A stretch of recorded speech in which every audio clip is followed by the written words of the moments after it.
Ma'am.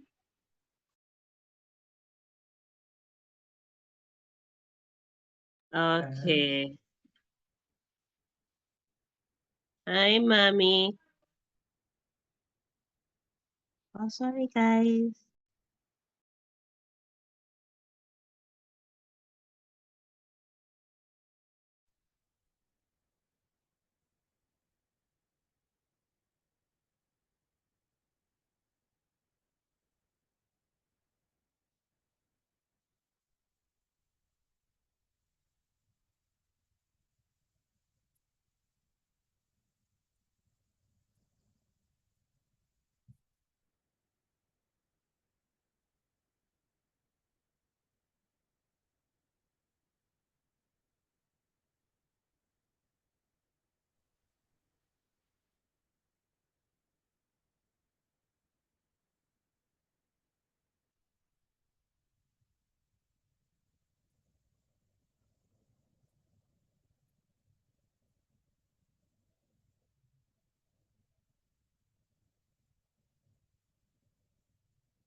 I hope we will all enjoy the sessions, and I would like to welcome the speaker.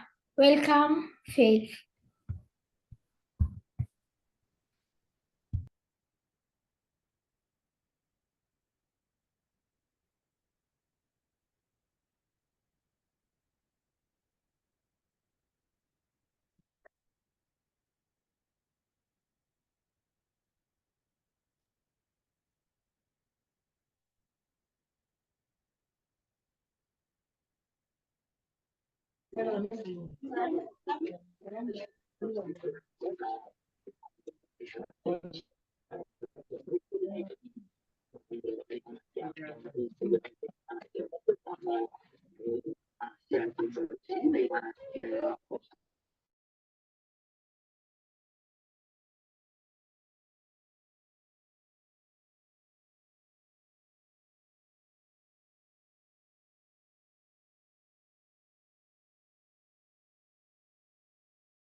Faith, are you able to hear me?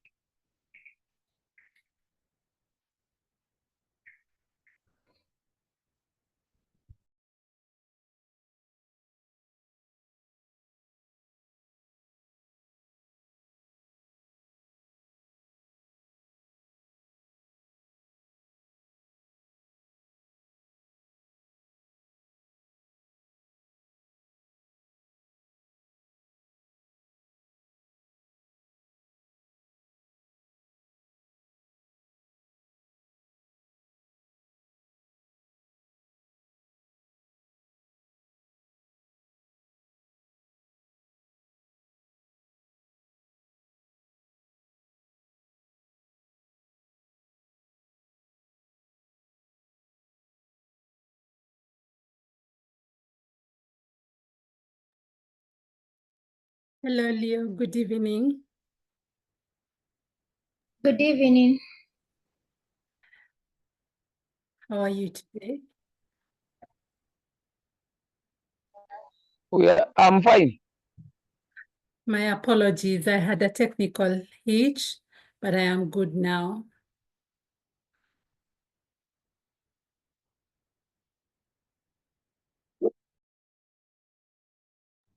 Welcome. Thank you.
Hello, Faith. Hi, Leo. I'm here. We can now start the session. Oh, Yeah. thank you. Thank you very much. Good evening, everyone. How are you today? Can you hear me? Yes. Yes, we Good can evening hear to you. you. I'm fine. Yes. Oh, thank you very much. My name is Faith Chege, as you have seen on the shared poster, a founder, Empower Youth Africa Foundation, a mental health specialist. You can't hear me? Can you hear me now? Yes, but there's someone who has not muted his mic. Oh, okay. Thank you. So I stopped it. I am a mental health specialist, a clinical psychologist, and majorly large on public health, preventive health. I am so humbled to be here this evening to discuss this topic that is very close to my heart, puberty. And the reason why I feel so close to puberty is because these are conversations that we need to normalize, especially as our kids grow, our nieces grow, our nephews grow, and the communities we are working with. So I'm truly, truly, truly so glad to be here this evening. As we begin this conversation, I would love to maybe start by definition of what is puberty. I'd love to start by sharing what is puberty. I'm sure these are questions that as we get to the field and as we are dealing with the young ones, they will want to know more about puberty. Is my screen visible? Yes. I'm trying to share something. Are you able to? It's not very clearly visible, but maybe we will go with what we have. Yeah, so starting by the definition of what is puberty, and I think from all of us, it is that time, the transition period when we are growing from childhood to adulthood at the very basic level, when we are discussing it with the teens, with the young girls and boys as they grow. It's that process of physical and hormonal change during adolescence as a child body matures into an adult body. And now, important to note that it is not just the physical and emotional changes, it is the capacity to reproduce, meaning they are potential parents at this stage. It involves the physical changes, the way we look, and psychological changes, the way we feel. So it's both physical and emotional or psychological. So it's that time when a boy or girl becomes sexually mature. It is the process that usually happens. And a lot of times we talk of ages 9 to 14 for girls and 12 to 16 for boys.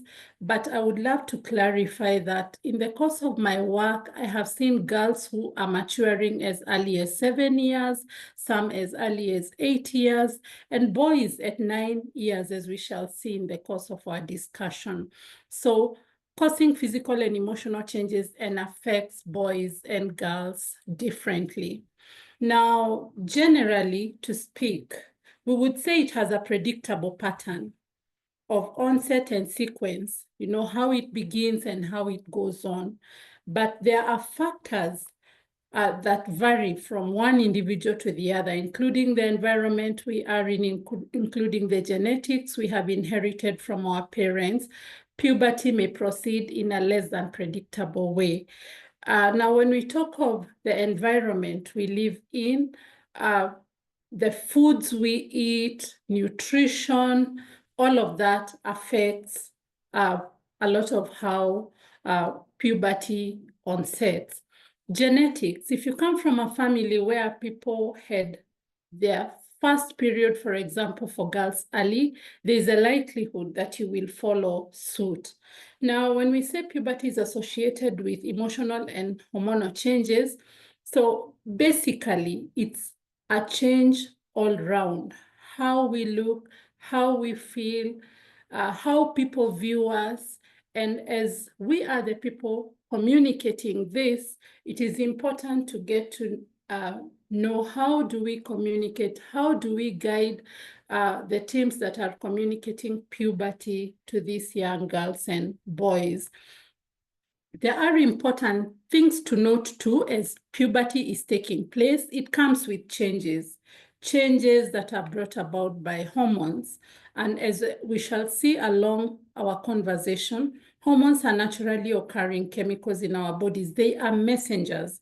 And for the girls, for example, breast development, the thylacy, is part of the initial signs of onset of puberty. Then we have the pubic hair development, the puberty, where there is hair in new places, and this time we are talking about pubic hair. There are genital changes in male, where the male reproductive system grows, where the male organ, the penis, grows in size, the testes grow in size, their voice changes, an increase in height, and the onset of menstruation for girls, menarche, the very first period a girl gets. So basically, puberty proceeds through 5 stages and referred to as the Turner stages, ranging from prepubertal to full maturity. Now, prepubertal is that age before puberty onsets. And when it begins, it has the first Turner stage, as we shall see, second Turner stage, third Turner stage, until there is full maturity, when a young person is fully developed. So Turner staging is a classification system that is used to assess the stages of puberty. I really try to summarize this because sometimes there are Turner stages for boys and the Turner stages for girls. So in the Turner stage 1, this is when the hormones are hard at work and behind the scenes. When the first physical signs of puberty occur, that is the Turner stage 2. Turner stage 3 is the growth spur. The growth spur is this time when a young person really grows very, very, very fast. You meet someone and everybody is asking, what are you eating? You have grown so tall, you have grown so big. And again, what we say to them at this stage is very, very important. Both girls and boys, because for the girls, if every time they are meeting someone, they are telling them, you have really grown big. Other people will even go to the extent of saying you have grown fat, which sounds not only offensive, but works down their esteem. So even as we communicate growing up, what language do we use to communicate to them about their growing up? Then stage 4 of Turner, there is continuation of development. Then the Turner stage 5 is the final stage. I chose to begin with puberty in girls. I don't know whether I am gender insensitive. What do you think, Tim? But it is all well. We could still talk about the boys. Now, puberty in girls usually begins at the age of 8. And as I said, where we are at now, it is not unusual to have a girl at 7 beginning her puberty. And we have seen this where a girl is really so young, but her breast development has already begun. Where a girl is really so young, but her hip line has already taken a feminine shape. Sometimes we see kids all looking grown, but they are really so young. From the face, you can tell this is a young child, but the body is really, really growing. And why is this? As I said, the food we eat, the environments we are in, our lack of activity, probably all these are contributing factors. And it is important to note that each girl, and here I'd also want to note each boy, now that we are talking of girls, it's important as we communicate to them to let them know that each one experiences puberty differently. Even identical twins, not two individuals experience puberty in the very same way. Now, if you don't notice breast budding by the age of 13, then there is a concern. This is communication, especially to the parents. But again, parents, and you will acknowledge with me that if you've been a parent of a growing child and you are so worried about everything from how tall they are growing, how big they are growing. And if these changes do not occur, it becomes a problem. Now, for children who are born underweight, they will be slower in development. For children who either during their childhood years suffered a long-term illness or are still suffering a long-term illness, even in adulthood or teenagehood, their milestones are a bit delayed, so that should not be a concern. But under normal circumstances, if by age 13, a growing girl has not shown any sign of pubertal development, it is just nice to check in with the doctor. I know 13 sounds a lot young because in the previous years, people went up to senior 4 without having their first period. But right now, because as I have mentioned, the nutrition, environment, genetics, kids are growing way faster. Now, and it is nice to note that at this time, there is sexual maturity. So hormones from the brain trigger the start of puberty.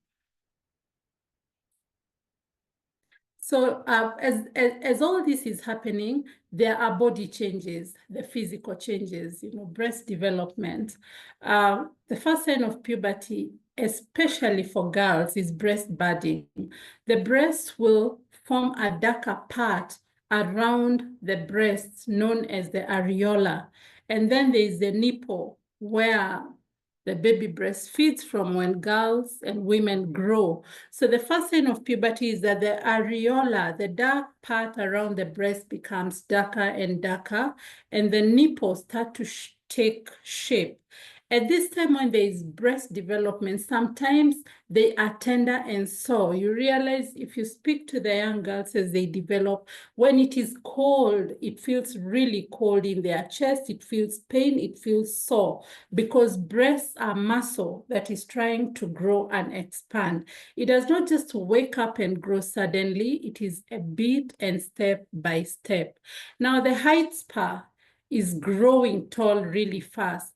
But again, this is dependent on genetics. How tall are people in your family? How tall are people from your mother's side? How tall are people from your father's side? So genetics play a big role in the physical changes that are taking place during puberty.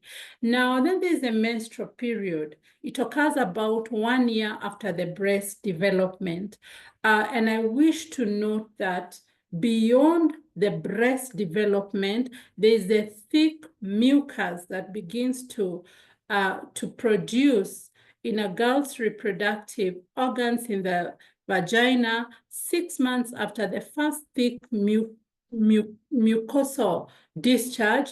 They are likely to have their first period. So it is nice to have these conversations, but as parents, because we still look at our little girls as caregivers, as still little pretty girls, we are not able to begin these conversations because sometimes they feel too big for them.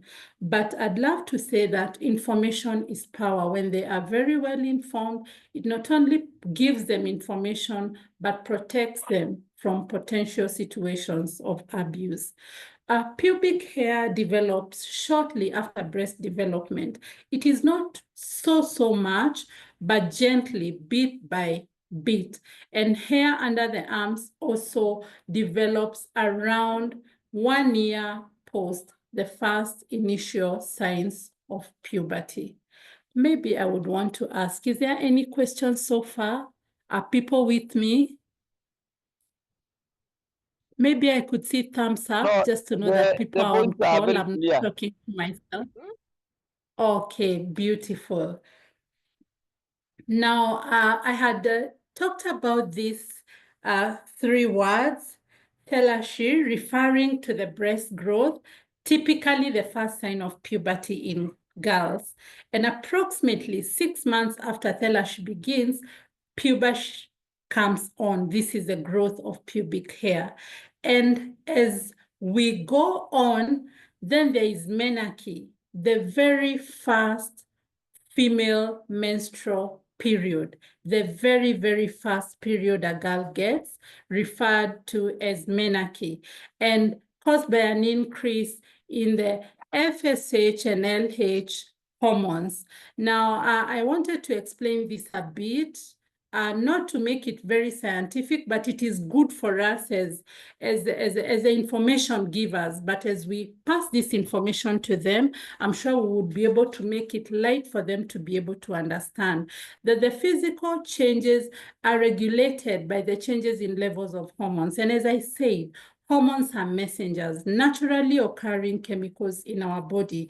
Now, when we talk of the luteinizing hormone and follicle-stimulating hormone, and I want to go back a bit here, this is what I refer to as FSH and LH. So these are the two hormones, the luteinizing hormone and the follicle-stimulating hormone. At birth, the levels are high, but as a child grows, a girl grows, they decrease within a few months and remain low until puberty. So the activity of these two hormones rises during puberty. Early in puberty, the levels of luteinizing hormone and follicle-stimulating hormone increase. So they stimulate the production of sex hormones. The increased levels of sex hormone and primarily estrogen, because it's a female hormone, result in the physical changes, including maturation of breasts, maturation of ovaries, maturation of uterus, and the vagina. And I wish to say at all stages, the vagina, the uterus, all these are very expansive organs. They expand. That's why a baby will be born, and regardless of their size, and it will retract. Similarly, for the uterus, actually, averagely, the size of a female uterus is the size of your fist. If you folded your fist, your right hand fist, that is the size of the uterus. But you can see how it expands during conception, allowing a whole baby to grow, allowing the whole baby to grow and even be delivered. Now, in females, the hormones tell the ovaries to make the hormone estrogen that triggers the growth and release of eggs. And I also wish to note that when a girl is born, they are born with all the eggs they will ever have in their life. Other puberty hormones come from the adrenal glands. This is also information that is just good for us. A pair of glands that sit at the top of the kidneys, and this lead to the growth of pubic hair, underarm, the sweat. And the sweat at this time has a bad smell. It has a bad odor and acne. So as we talk puberty, it goes hand in hand with personal hygiene, because unlike before when they would just sweat and it is normal sweat, at this age, you realize that as they sweat, their shirts, their t-shirts are going to be stained because of the concentration of the sweat they are having, and it will not smell well. It will have an odor. So encouraging them to keep hydrated, drinking plenty, it allows them to dilute the kind of sweat they give so it does not smell really strong. Another way of taking care of the body odor is bathing regularly, and that is the best method of taking care of the body odor. Now, as they grow, we have children who develop really, really, really early. And when puberty comes very early, we refer to it as precocious puberty, when it begins abnormally early, when it begins at 7 years, when it begins at 6 years, when it begins at 8 years. 8 years, not so much precocious, but if they are fully developed at 8 years, then it falls under the precocious puberty. Now, it's early. Precocious actually means early development of secondary sexual characteristics. Now, it's defined by the appearance of secondary sexual characteristics before the age of 8 in girls or before the age of 9 in boys. So 7, 7.5, 6 years, all that is precocious puberty. Now, there's also delayed puberty that begins abnormally late. Most females will start puberty when they are 8 to 13 years old. But if at 13, they have not had the onset of their first signs of puberty, then it's an issue of concern. Apart from when they are either undergoing treatment, they have suffered an illness, or they suffered an illness earlier on, or they were too underweight at birth. But I also wish to note that not all children that are born underweight at birth will have these delayed milestones. For boys, it will be between the age of 9 and 14, but it can also be normal to start earlier or later. Now, hormones from the brain trigger the start of puberty. And as I have said, they are messengers that tell the body what to do. This is just a summary of what I have been sharing, that breast budding, first sign of puberty for girls. Shortly after, there's going to be pubic hair, there's going to be underarm hair, and then the interval from breast budding to the first menstrual period, the menarche, is usually about 2 to 3 years. But again, it is not unusual if it happens in the first year of the onset of breast development. Growth spur accompanying puberty, and I say this growth spur is that period when the young girls or the young boys grow pretty so fast. They are growing tall so fast. They are growing big so fast. Every bit of them is growing very, very fast. This begins when the pubic hair and underarm hair begins to grow. And growth is fastest relatively early in puberty, before the menstrual periods begin, and it peaks about the age of 12. Then growth slows considerably, usually stopping between the ages of 14 to 16. But I also wish to note that they are still growing bone formation, teeth. We still don't have it all at this age, so the development still continues. But the major milestone, by the age of 16, they will have at least had all the fully indicating signs of puberty. Now, what are some of the factors that determine menarche, the very first period? Are there any factors that determine when a girl will have their first period? So, and I repeat again, this is the very first one. If a girl has never had periods, the very first one she has is referred to as menarche. There's nutrition and general health. Our nutrition has really changed. We are eating a lot of processed sugars, a lot of processed foods, a lot of processed fats. So all of this is a contributing factor. Unlike in the olden days where people would take very genetic foods, very organic foods, but now everything we take will either have a lot of sugar, will either be genetically modified. All of that contributes to when and how soon our girls are having their first period. Weight. Puberty tends to start early in girls who are overweight and tends to start later in girls who are greatly underweight and malnourished. I think that is something I have explained before. Now, still, there is overweight of food.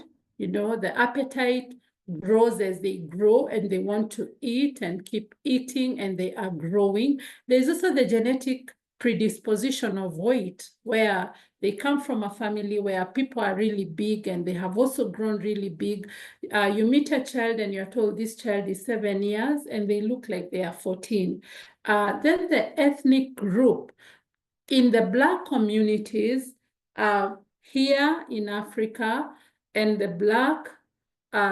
Black girls elsewhere, it starts earlier than the Asian and even the white girls who are of Hispanic origin. So I don't know whether there's any scientific backing on this to explain why it is the Black girls that have their periods a lot early. But now in the most recent study indicates that puberty tends to start a lot more earlier for girls of color.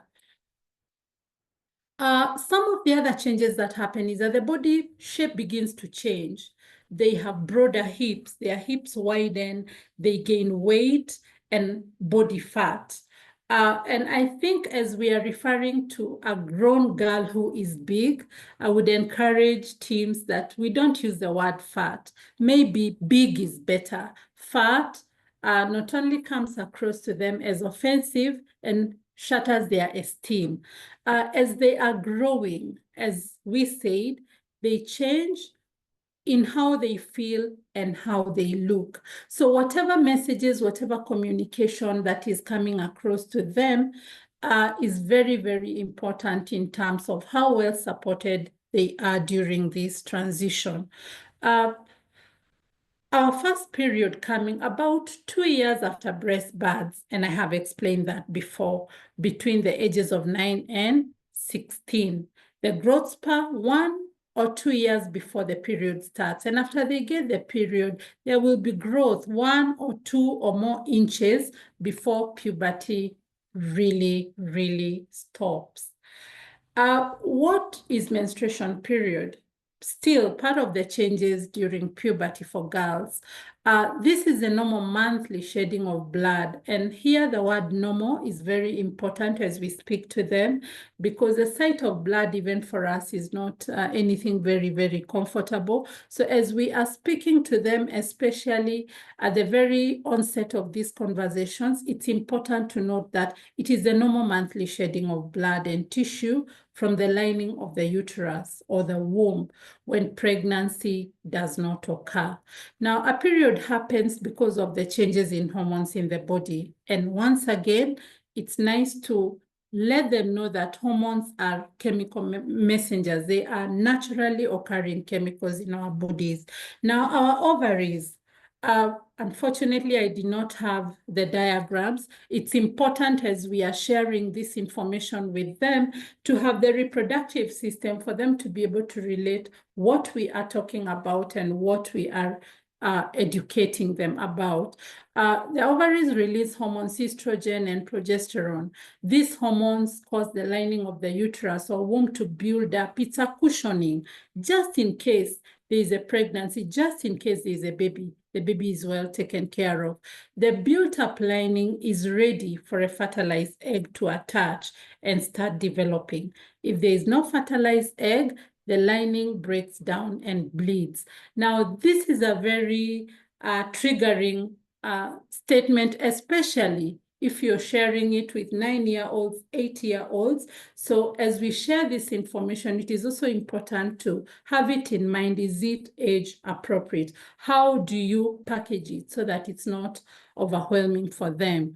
Then the same process happens all over and again. It usually takes about a month for the lining to build up again and then break down. That is why most girls and women get their periods around once a month. And this is also something else to expound on. Now, it could be less than a month or more than a month, depending on an individual girl or woman's cycle. If someone has a cycle of 21, probably they will tell you, but I have my periods twice a month, because their cycle is shorter. For those who have a cycle that goes to 35 days, they will say, but it takes longer than 1 month because their cycle is longer. So probably as they are at the appropriate age to be able to relate, then we give this information for them to be able to understand better. Now, a period will usually last 2 to 7 days with the heaviest bleeding in the first 2 days. Women will typically lose about 20 to 90 ml. This is about 1 to 5 tablespoons. But people will ask, why does it look so much? It's because blood is a concentration of water too in composition during the period. And this is also very important information, especially at that age, because when they bleed, they are worried they might bleed to death. Of course, for some reasons, there are people who will have heavier periods than this, people who have endometriosis, people who have ovarian polycystic syndrome. And now we are seeing a lot of young women and girls having these conditions way too early. So if the periods are way too heavy, let us not ignore and say it's supposed to be 20 to 90 ml. It's important to seek medical opinion. For the first few years, actually the first 2 and sometimes even 3, when a girl starts her first period, it may not come regularly because the hormones are not well balanced. She could get a period, misses it for 2 months, gets it, misses it for 3 months, gets it another month. So it is not unusual because the hormones are not very well stable. As I have said, periods will usually happen once a month. But for some girls, when it is a cycle of 21, then that is 3 weeks. And other girls only get periods once every 6 weeks. This again goes to how long their cycle is. And I have seen someone comment, we don't talk about PCOS and menstrual disorders as much. And I think that's something I would love to talk about as we end our conversation. Yes, yet they are issues that are affecting thousands of girls now. And there's a lot of I want to give a disclaimer on this, but there's a lot of misdiagnosis because when girls go to facilities and they have PCOS, they have irregular periods, they are put on hormones, adult hormones, that dysregulate their bodies way too long than should have happened. Our next question, what is PMS? PMS is premenstrual syndrome. It is when a girl has emotional and physical symptoms that happen before or during her period. Sometimes they don't even understand what is happening to their bodies. They're just feeling not well. They are feeling moody. They are feeling sad, the anxiety. They feel bloated. Their skin is breaking. And all these are things that affect the way they feel about themselves because this is an age where they are so conscious about their physical looks, about how people view them. Some other things that happen is that the breasts feel tender, the bloat, the fluid retention, muscle aches, headaches, acne, abdominal cramps, and other people will have a running tummy or a constipated tummy. So again, when they are aware that this is because of the changes happening, and this is likely to happen, it does not become an illness. It becomes something they are able to relate with, something they are able to identify with, something they are able to note with. And at the age we are in now, with even online period trackers, people are able to tell how and when these changes are happening. And as you speak periods, these are questions that keep coming all the while. Can a girl get pregnant as soon as her period starts? Yes, primary sex characteristics are the reproductive organs present at birth, you know. I needed to clarify this because I had mentioned about secondary characteristics. So these are, you know, the testes in males, while the secondary characteristics are the physical traits that develop. The ovaries in female and the testes in male, those are they are present at birth. We can say this is a girl, this is a boy because of the characteristics of their reproductive organs. Of course, we have those that are born with congenital disorders. I did not dwell on that. But again, when secondary sex characteristics happen, so we are able to see during puberty that as the hormones change,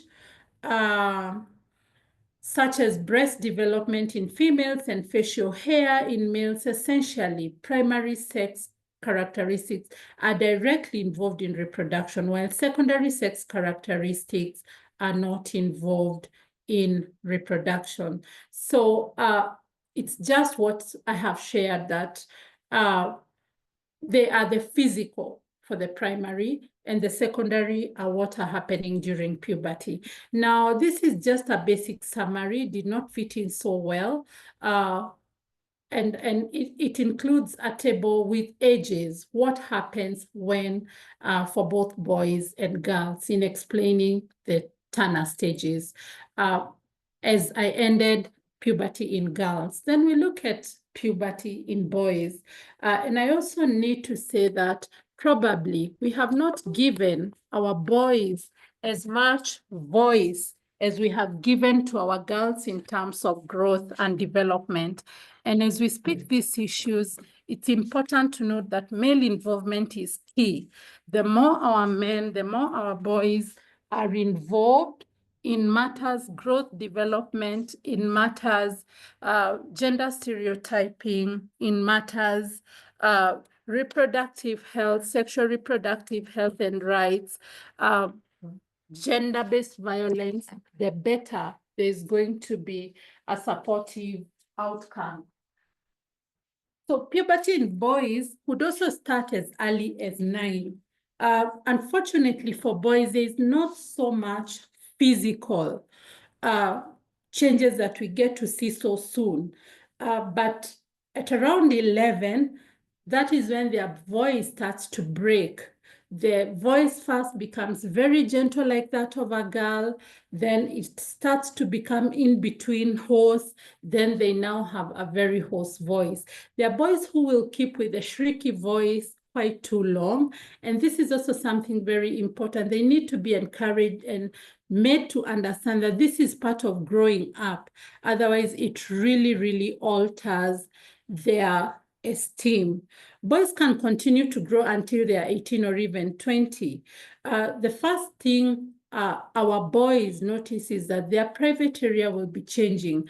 The testicles will get bigger, the penis will grow, and that there's going to be pubic hair. So it's important to communicate with them that these are normal changes. It only means they are normal, healthy boys. So this is just a summary of what happens to boys.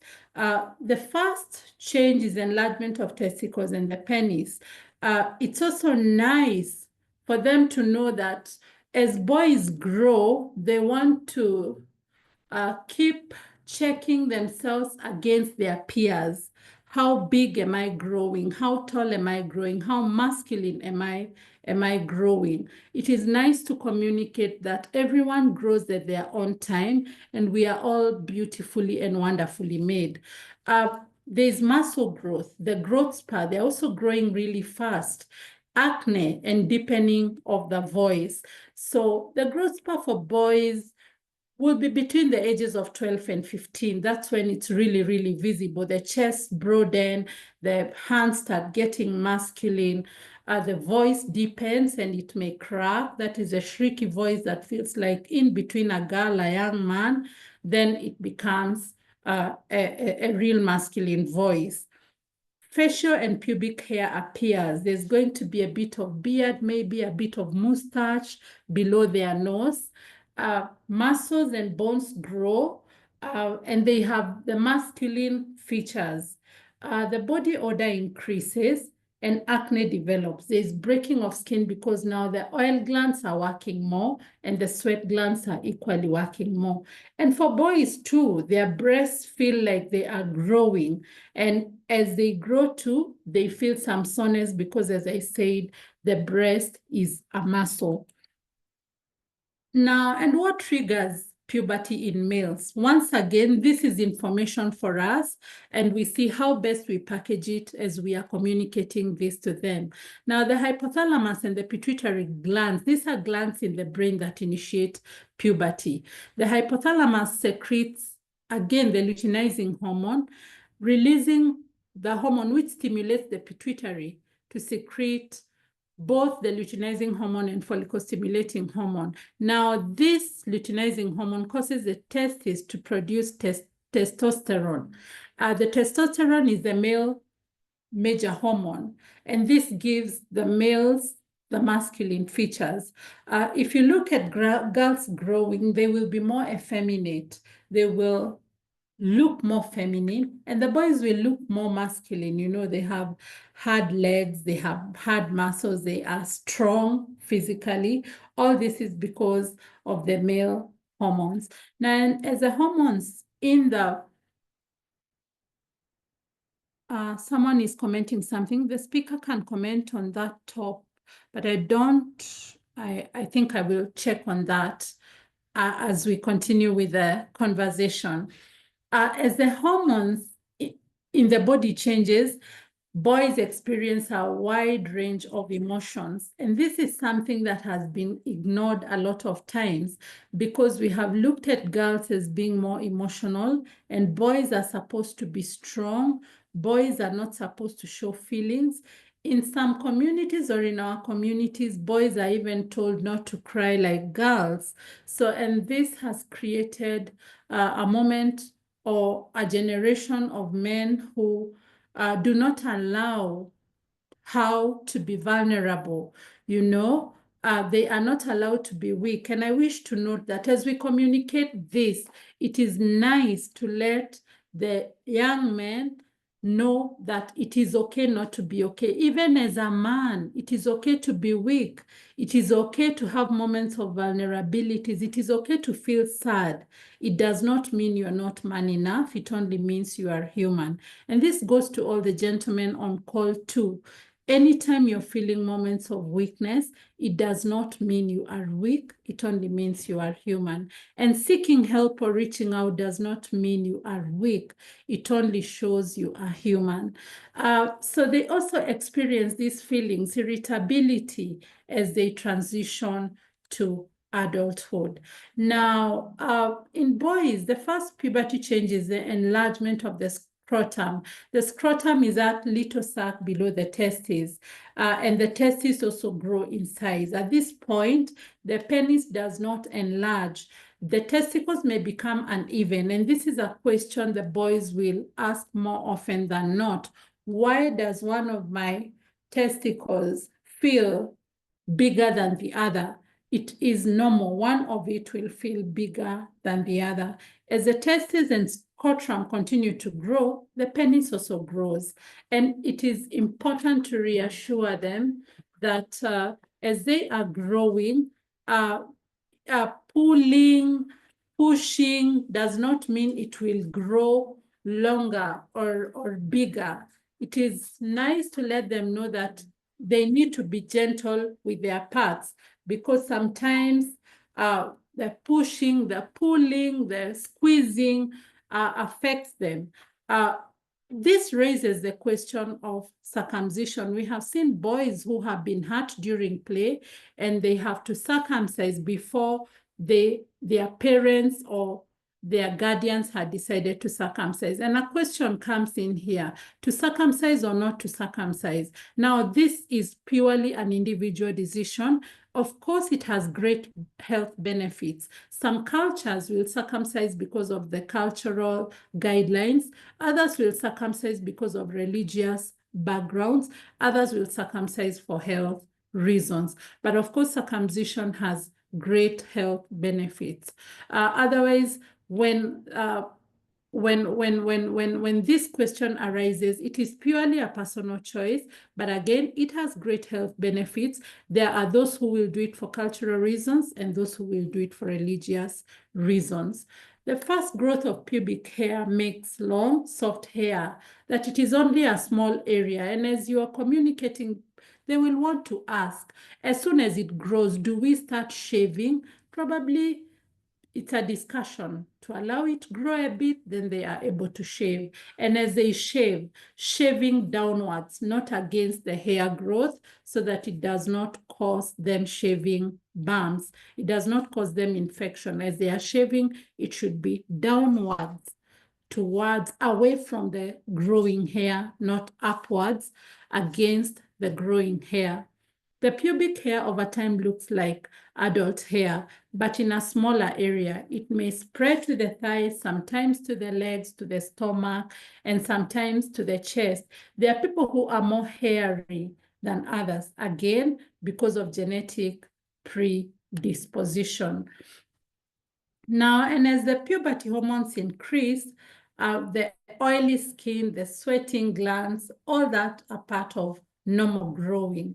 So it is important, very important, to bathe daily wash the face, not pick the pimples, because the more you pick, the more they pick them, the more they spread.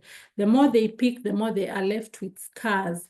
Now, and as the penis enlarges, the teen boy may begin to have erections. This is also an issue of concern.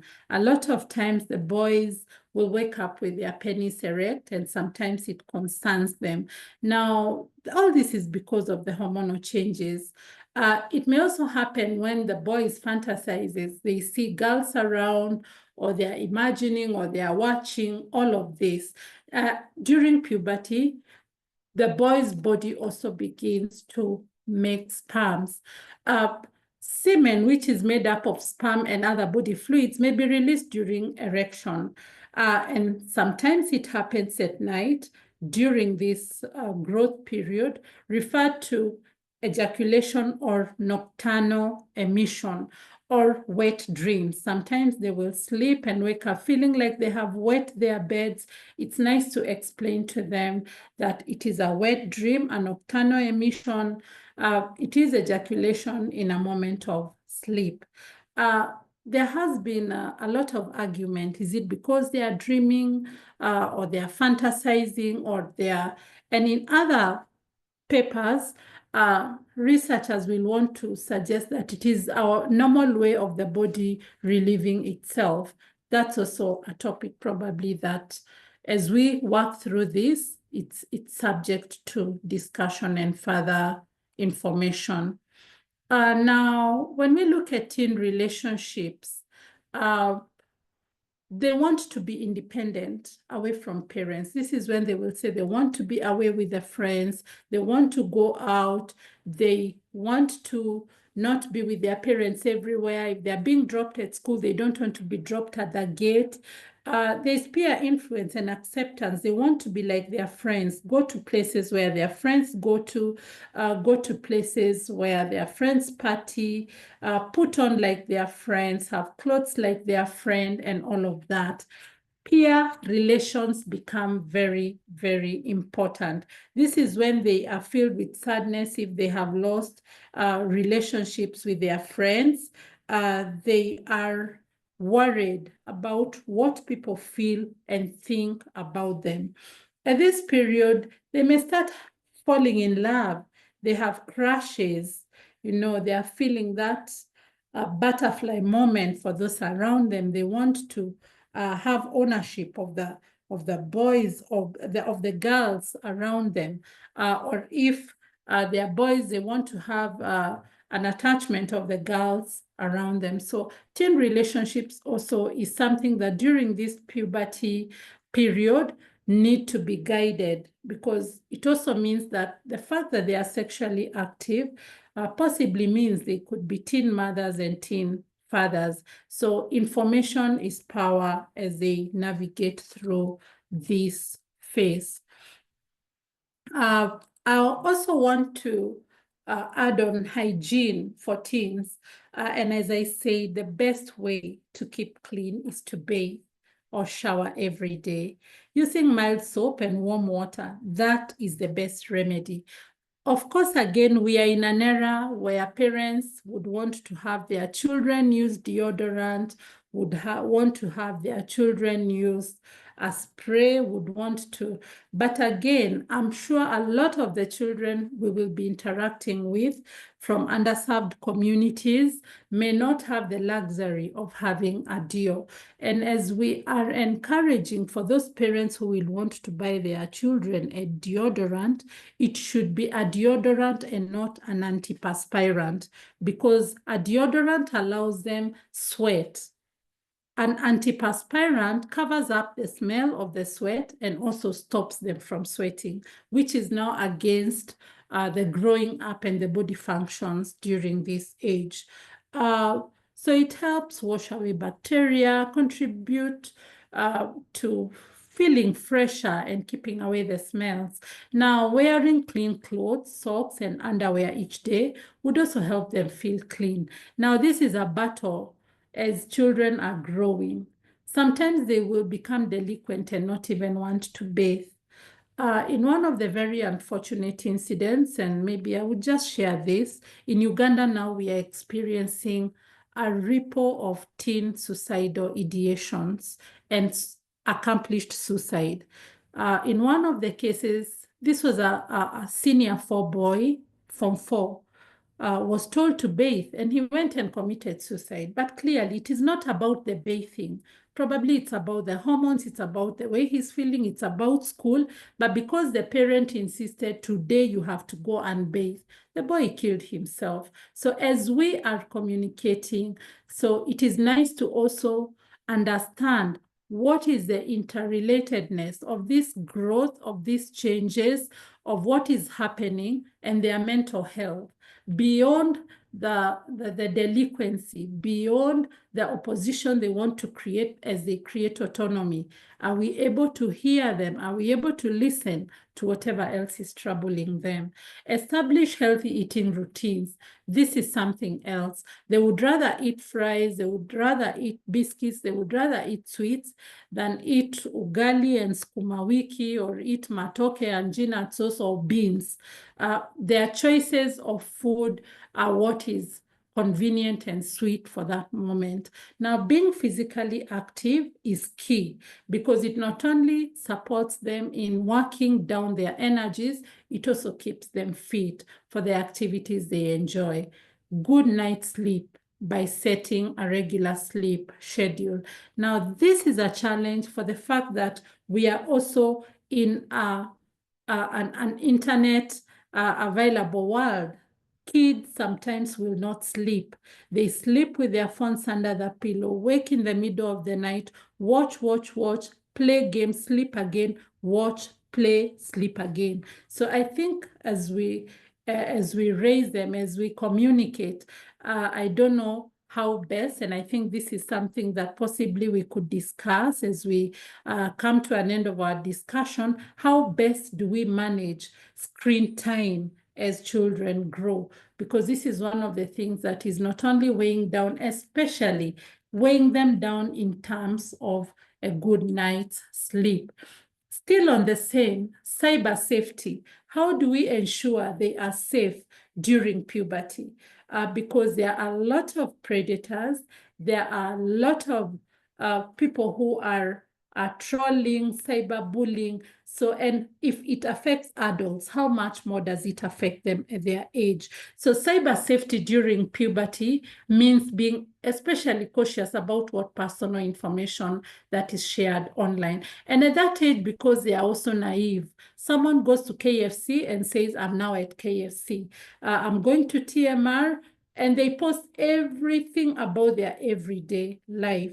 So safeguarding for children as they grow is key, probably, as we share the puberty and growing up conversations. Probably the privacy settings on social media is something, a conversation we need to encourage with the caregivers, with the parents, and being mindful of the images and contents posted. We may not be able to limit this because if they have the access to the gadgets, then they have access to everything and everything. I mean, we see what is everywhere on TikTok, you know, on social media, it's everywhere. So I think guided information supports them during this period of transition. Of course, they are very vulnerable and they are great online risks.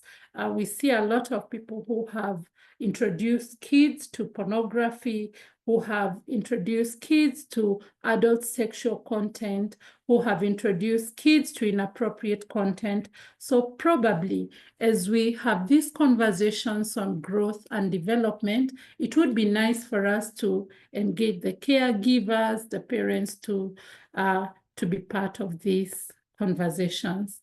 I would love to pause my presentation there and maybe allow for questions as we prepare to sum up our call. Thank you.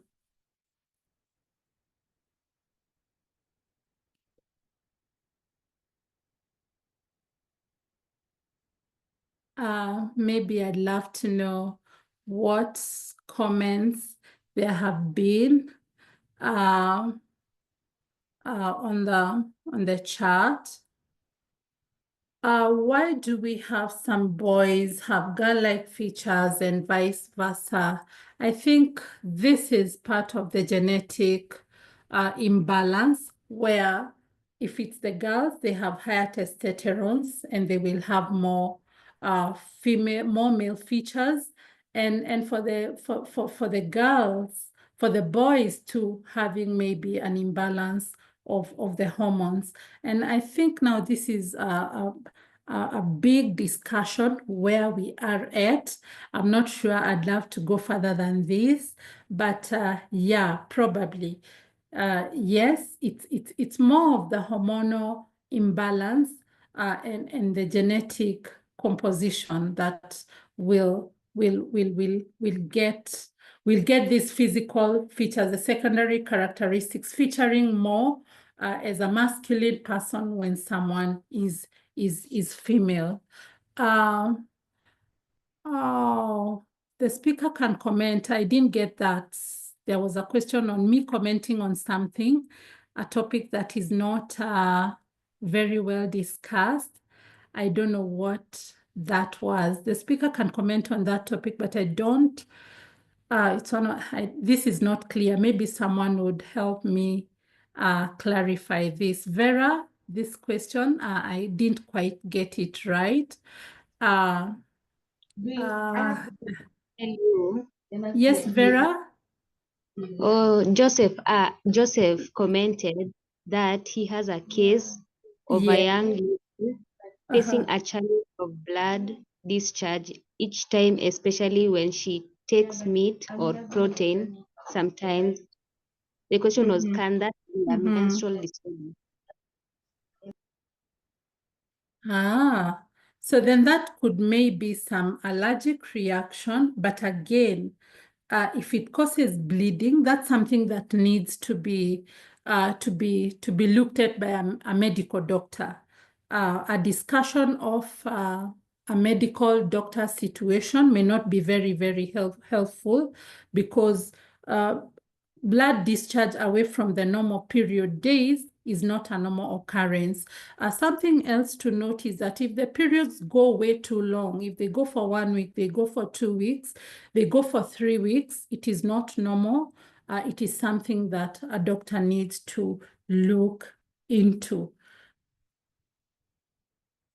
I don't know if that is well answered.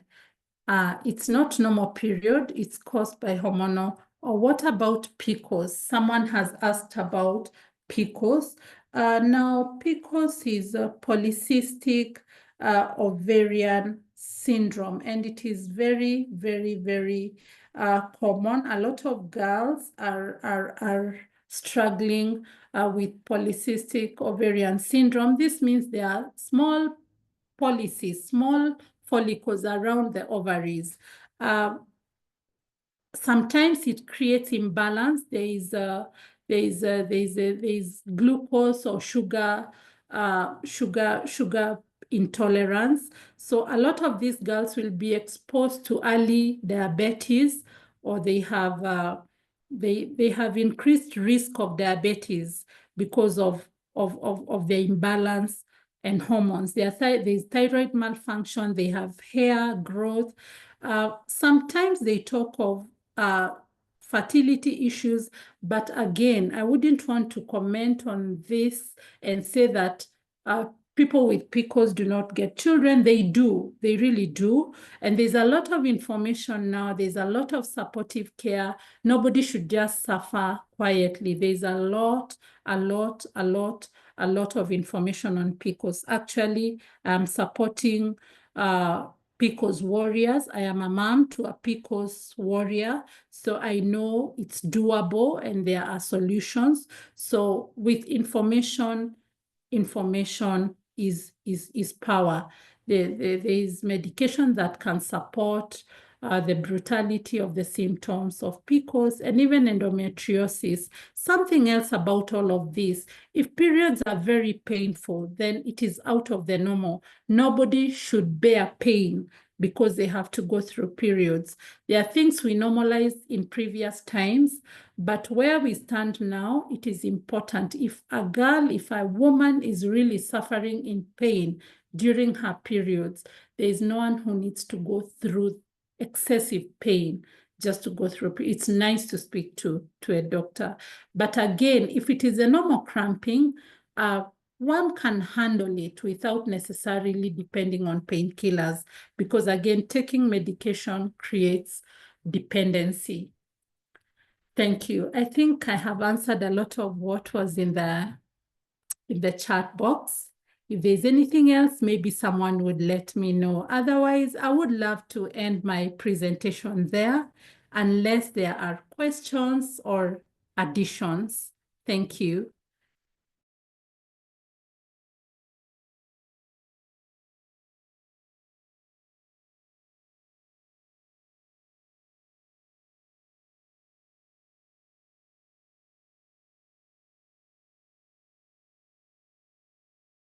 Someone from the team, any questions, any additions?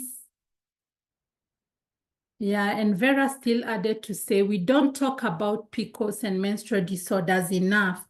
Yes, indeed. And I think as we also speak about puberty, as we speak about growth, as we speak about growing up, it is important to incorporate the menstrual disorders just to raise awareness. As I have said, information is power. And maybe at the appropriate age, fertility is also something that is coming up, and it's a big issue that has not been talked about enough. Otherwise, if there is no any other addition, I would love to end my presentation there. Thank you. Onesma? Hello, I want to say something. Hello.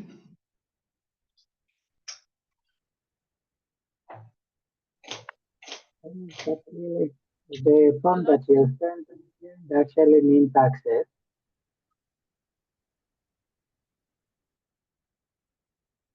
Is there someone trying to speak? I can't hear you. I wanted to ask a question. Yes, Vera. I was thinking about misconceptions that, or is that going to be another topic? Misconceptions about like the menstrual period, especially with disorders like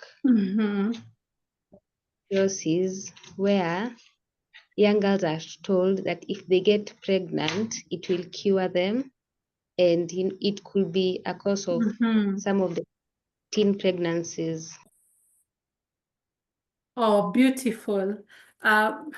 Sorry for the oversight. And it's something I would wish to comment about, the myths and misconceptions surrounding periods. For example, people will say if you have sex during periods, you may not get pregnant. Yes, there are those who will say that if you get a child, the period pains will go away. Not necessarily.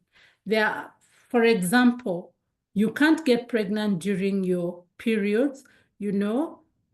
For a fact, you could still get pregnant, because sometimes, for example, when it is the egg release, it could stay 1 or 2 or 3 other days post your periods, and you find yourself getting pregnant. Sometimes periods are looked at as illness, that someone may not be able to work because they are on periods.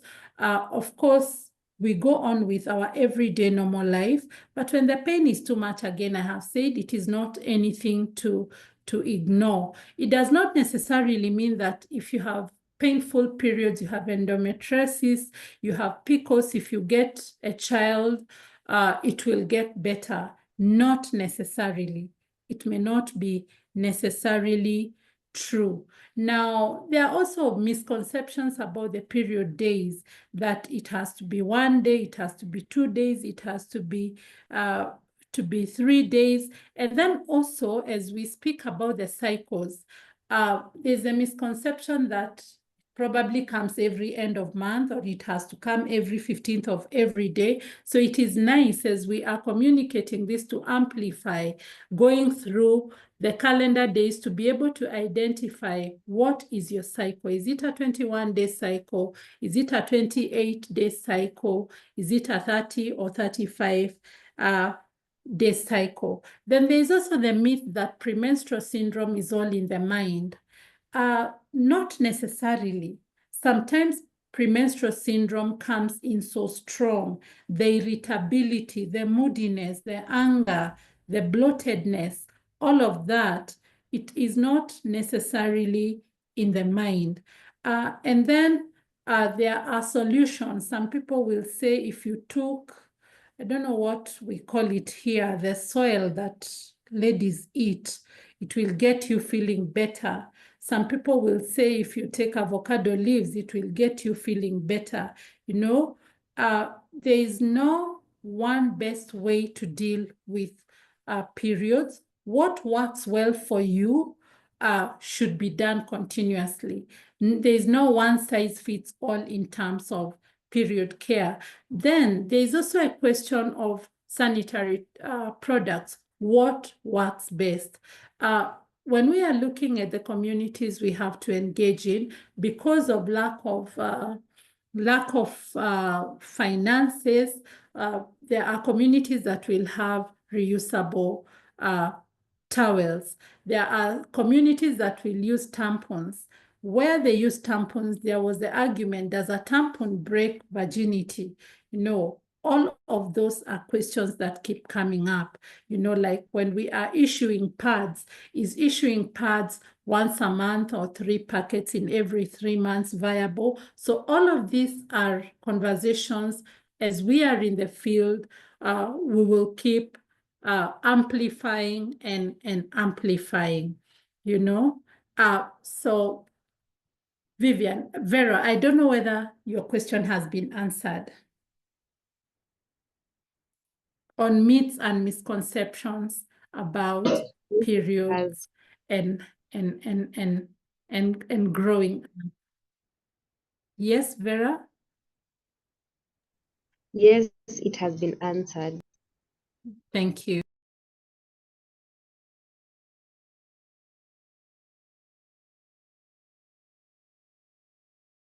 Very well. If there is no one else with a comment, if there is no one else with any addition, thank you so much. It has been a great moment to share this evening with you. Thank you.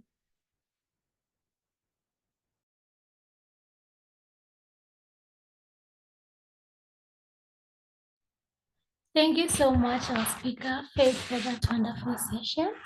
And I appreciate everyone for joining in and making the session very interactive. I wish all a good evening.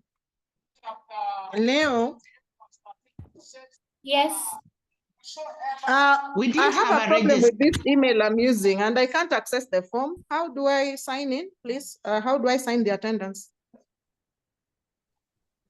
Okay. If you join the session early, I have screenshots okay. of the session, so I do follow up on the two. Those who have filled the form and those who have to.